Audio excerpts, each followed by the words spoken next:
राधे। जय श्री कृष्णा। भाई दूज की कथा। यह त्योहार कार्तिक मास की शुक्ल पक्ष की द्वितीया को मनाया जाता है, जिसे यम द्वितीया भी कहते हैं। यह त्योहार भाई बहन से प्रेम का प्रतीक है।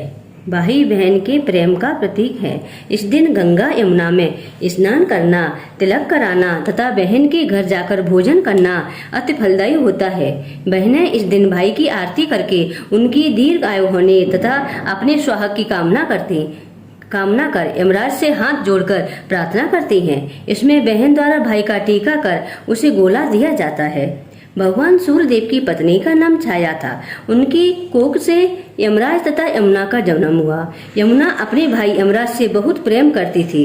वह उनसे बार बार निवेदन करती कि उसके घर आकर खाना भोजन करे, लेकिन यमराज अपने काम में व्यस्त रहने के कारण यमुना की बात को टाल देते थे। कार्तिक शुक्ल की द्वितीया को यमुना ने अपने भाई यमराज को भोजन करने के लिए आमंत्रित किया। बहन के घर आते समय यमराज ने नरक में निवास करने वाले जीवों को मुक्त कर दिया। भाई को देखते ही यमुना ने हर्ष विभोर होकर भाई का स्वागत सत्कार किया तथा भोजन करवाया। इससे प्रसन्न होकर यमराज ने बहन से वर मांगने को कहा। बहन ने भाई से कहा, आप प्रतिवर्ष इस दिन मेरे यहाँ भोजन करने आया करेंगे तथा इस दिन जो बहन अपने भाई का आदर सत्कार करे तथा मस्तक पर टीका करके भोजन खिलाए, उसे आपका भय न रहे। यमराज तथास्तु कहकर यमुना को अमूल्य वस्त्र आभूषण देकर यमपुरी को चले गए। उसी दिन से भाई बहन के प्रेम का प्रतीक या भैया दूज का पर्व मनाया जाता है। ऐसी मान्यता है कि जो भाई आज के दिन यमुना में स्नान करके पूरी श्रद्धा से बहनों के आतिथ्य को स्वीकार करते हैं, उन्हें यम का भय नहीं रहता है। इसलिए भैया दूज को यमराज तथा यमुना का पूजन करने का विधान है। दूसरी कथा, गंगा जमुना की कथा। एक थी गंगा और एक थी जमुना। दोनों बहनें एक साहूकार के खेत में से जा रही थीं। जमुना ने 12 दाने जौ के खेत में से तोड़ लिए।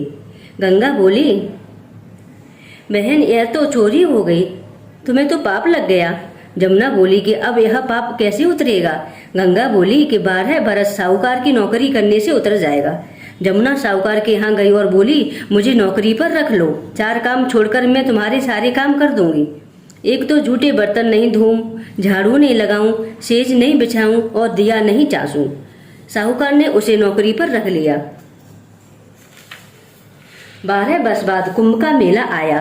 साहूकार साहूकारनी मेले में जाने लगे तो जमुना ने उन्हें एक सोने का टका दिया और बोली कि यह मेरी बहन गंगा है, उसको यह टका दे देना।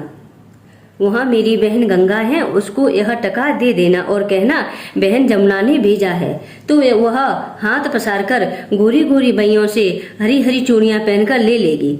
वे लोग वहां जाकर सोने का टका देने लगे तो गंगा ने हरी हरी चूड़ियां गोरी गोरी बैयां हाथ पसार कर ले लिया और बोली, मेरी बहन जमुना से कह देना कि अब तेरे 12 वर्ष पूरे हो गए हैं, अब आ जाएगी। साहूकार साहूकारनी जब घर आए तो उन्होंने जमुना से बोला कि तेरी बहन बोली कि तेरे 12 वर्ष पूरे हो गए हैं, अब तू आ जा।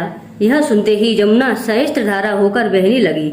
साहूकार साहूकारनी को जब यह पता लगा कि जमुना माता हमारे सारे काम करती थी तो उन्हें बहुत दुख हुआ और वे सोचने लगे कि अब हमारा पाप कैसे उतरेगा। उधर जमुना गंगा के पास गई तो गंगा ने पूछा कि तू साहूकार साहूकारनी को धीरज बनाकर आई है या नहीं। जमुना बोली कि मैंने तो कुछ भी नहीं कहा। यह सुनकर गंगा बोली कि तू उनको धीरज बनाकर आ, नहीं तो उनको संतोष कैसे मिलेगा। जमुना दोनों के सपने में आई और बोली कि तुम उदास क्यों हो। वे बोले कि हमने तुम्हारे से ऊंचा नीचा सब काम कराया, अब हमारा पाप कैसे उतरेगा। जमुना बोली कि तुम्हें कोई पाप नहीं लगा, मैं तो तुम्हारे यहाँ अपना पाप उतारने के लिए आई थी।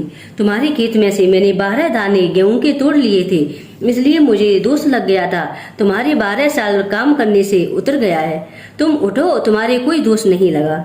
तुम्हारी खूब धन लक्ष्मी हो जाएगी और तुम्हारी मुक्ति हो जाएगी। ही जमुना माता, जैसे तुमने साहूकार साहूकारनी को दिया वैसे ही सबको देना, हमें भी देना तथा हमारे सारे परिवार को देना। बोलो गंगा जमुना माता की जय। श्री हरि नारायण की जय। राधे राधे।